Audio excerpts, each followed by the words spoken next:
সকল ভক্তগণকে আমার চ্যানেলের পক্ষ থেকে জানাই সুস্বাগতম। সর্বপ্রথম প্রার্থনা করি ঠাকুর মা স্বামীজির আশীর্বাদ সকল ভক্তগণের উপর বর্ষিত হোক। জনৈক ভক্তের প্রশ্ন, সংসার আর মুক্তি দুই কি ঈশ্বরের ইচ্ছা? শ্রীরামকৃষ্ণ বললেন, সংসার আর মুক্তি দুই ঈশ্বরের ইচ্ছা। তিনি সংসারে অজ্ঞান করে রেখেছেন, আবার তিনি ইচ্ছা করে যখন ডাকবেন তখন মুক্তি হবে। ছেলে খেলতে গেছে, খাবার সময় মা ডাকে। যখন তিনি মুক্তি দেবেন তখন তিনি সাধু সঙ্গ করিয়ে নেন, আবার তাকে পাবার জন্য ব্যাকুলতা করে দেন।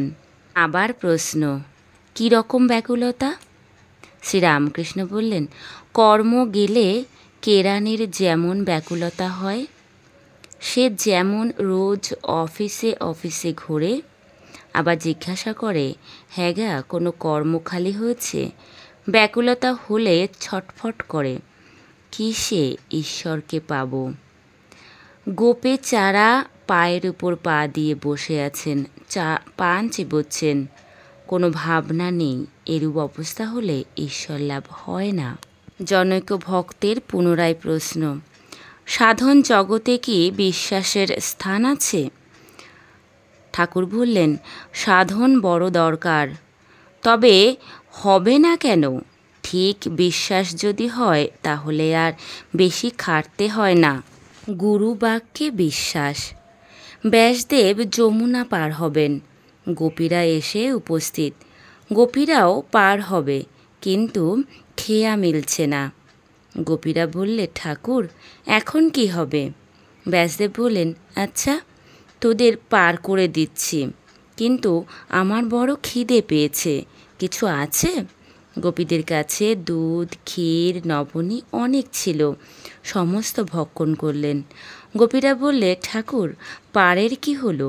ব্যাসদেব তখন তীরে গিয়ে দাঁড়ালেন, বললেন, হে যমুনে, যদি আজ কিছু খেয়ে না থাকি তোমার জল দুভাগ হয়ে যাবে, আর আমরা সব সেই পথ দিয়ে পার হয়ে যাব। বলতে না বলতে জল দুধারে সরে গেল। গোপীরা অবাক, ভাবতে লাগলো, উনি এইমাত্র এত খেলেন, আবার বলছেন যদি আমি কিছু খেয়ে না থাকি।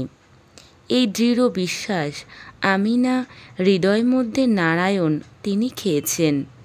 শঙ্করাচার্য এদিকে ব্রহ্মজ্ঞানী, আবার প্রথম প্রথম ভেদ বুদ্ধিও ছিল, যেমন বিশ্বাস ছিল না। চণ্ডাল মাংসের ভার লয়ে আসছে, উনি গঙ্গা স্নান করে উঠেছেন, চণ্ডালের গায়ে গা লেগে গেছে।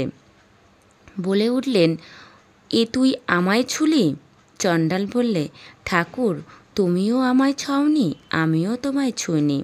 যিনি শুদ্ধ আত্মা তিনি শরীর নন, পঞ্চভূত নন, চতুর্বিংশতি তত্ত্ব নন। তখন শঙ্করের জ্ঞান হয়ে গেল।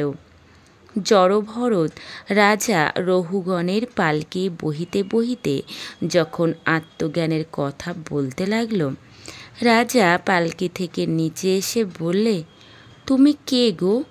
জড়ভরত বললেন, আমি নেতি নেতি শুদ্ধ আত্মা। একেবারে ঠিক বিশ্বাস, আমি শুদ্ধ আত্মা।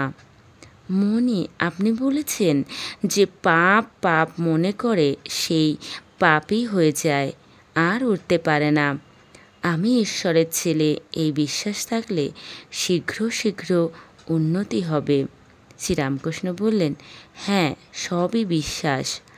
কৃষ্ণ কিশোরের কি বিশ্বাস বলো তো? একবার আমি তার নাম করেছি, আমার আবার পাপ কি? আমি শুদ্ধ নির্মল হয়ে গেছি। হলধারী বলেছিল, অজামিল আবার নারায়ণের তপস্যায় গিয়েছিল, তপস্যা না করলে কি তার কৃপা পাওয়া যায়? শুধু একবার নারায়ণ বললে কি হবে? ওই কথা শুনে কৃষ্ণকিশোরের যে রাগ, এই বাগানে ফুল তুলতে এসেছিল। হলধারের মুখের দিকে চেয়ে দেখলে না কেমন দেখাচ্ছিল। ঠাকুরের কথা আজ এই পর্যন্ত।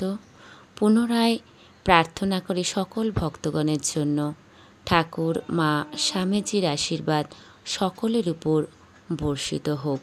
সকল ভক্তগণের কাছে একান্ত অনুরোধ, ঠাকুরের এই কথাগুলোর উপস্থাপনায় কেমন লেগেছে আমাকে অবশ্যই কমেন্ট করে জানাবেন।